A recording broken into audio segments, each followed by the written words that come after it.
ರಾಜ್ಯಸಭೆಗೆ ಚುನಾವಣೆ ನಡೀತಿವತ್ತು ವಿಧಾನಸಭೆಯಿಂದ. ಇಲ್ಲಿ ಚೆಕ್ ಮಾಡಿಕೊಂಡಾಗ ಕರ್ನಾಟಕದಿಂದ 5 ಜನ ಕಂಟೆಸ್ಟ್ ಮಾಡಿದರು. ಇದ್ದ ಸ್ಥಾನಗಳು ಅಂದರೆ ಮತಗಳ ಲೆಕ್ಕ ಹಾಕೊಂಡಾಗ 4 ಸ್ಥಾನಗಳಿದ್ವು. 5ನೇವರ ಕುಪೇಂದ್ರ ರೆಡ್ಡಿ ಸ್ಪರ್ಧೆ ಮಾಡಿದರು.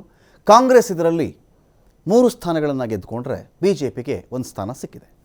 ಇಲ್ಲಿ ಒಂದು ಕಡೆ ಅಜಯ್ ಮಾಕೇನ್ 47 ವೋಟ್ ಅವರು ತಗೊಳ್ತಾರೆ. ಮಲ್ಲಿಕಾರ್ಜುನ್ ಖರ್ಗೆ ಆಪ್ತ ನಾಜರ್ ಹುಸೇನ್ ಅವರು 47 ವೋಟ್ ತಗೊಳ್ತಾರೆ.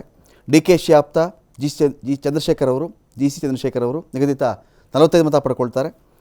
BJPಯ ನಾರಾಯಣ ಸಾ ಭಾಂಡ್ಗೆ 47 ವೋಟ್ಗಳನ್ನು ಪಡ್ಕೊಳ್ತಾರೆ.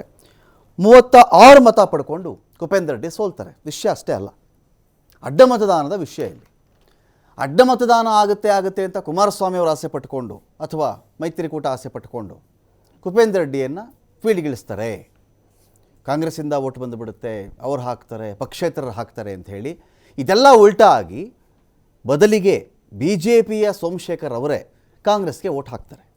ಸೊ ಹಾಗಾಗಿ ಅಡ್ಡ ಮತದಾನ ದೊಡ್ಡ ಸುದ್ದಿ ಆಗುತ್ತೆ ಇಲ್ಲಿ. ಇತ್ತೀಚಿನ ಚುನಾವಣೆ ಅಂತ ಚೆಕ್ ಮಾಡಿಕೊಂಡಾಗ ಒಂದು ಕಡೆ ಪುಟ್ಟಣ್ಣ ಅವ್ರು ಗೆದ್ದುಕೊಂಡಿದ್ದರು, ಅದು ಮೈತ್ರಿಕೂಟಕ್ಕೆ ಮೊದಲನೇ ಸೋಲು. ಇನ್ನೊಂದು ಕಡೆ ಚೆಕ್ ಮಾಡಿದ್ರೆ ಇವತ್ತು ಇದನ್ನು ಸೋಲು ಅಂತ ಕರಿಬೇಕಾ, ಎಡವಟ್ಟು ಅಂತ ಕರಿಬೇಕಾ, ಅಕಸ್ಮಾತ್ ಕುಪೇಂದ್ರ ರೆಡ್ಡಿಯನ್ನು ಫೀಲ್ಡಿಗೆ ಇಳಿಸ್ತೇ ಇದ್ದಿದ್ದರೆ ಎಲ್ಲರೂ ಅವಿಂತರ ಅವಿರೋಧ ಆಯ್ಕೆ, ಚುನಾವಣೆ ಅವಶ್ಯಕತೆ ಇರಲಿಲ್ಲ, ಅಂಡರ್ಸ್ಟುಡ್ ಥರ ಆಗ್ಬಿಡೋದು ಎಲ್ಲವೂ ಕೂಡ. ಆದರೆ ಇದು ನಿಲ್ಲಿಸಿ ಒಂದು ಮುಖಭಂಗಕ್ಕೆ ಮೈತ್ರಿಕೂಟ ಒಳಗಾಯ್ತು ಅಂತ ಒಂದು ಪ್ರಶ್ನೆ.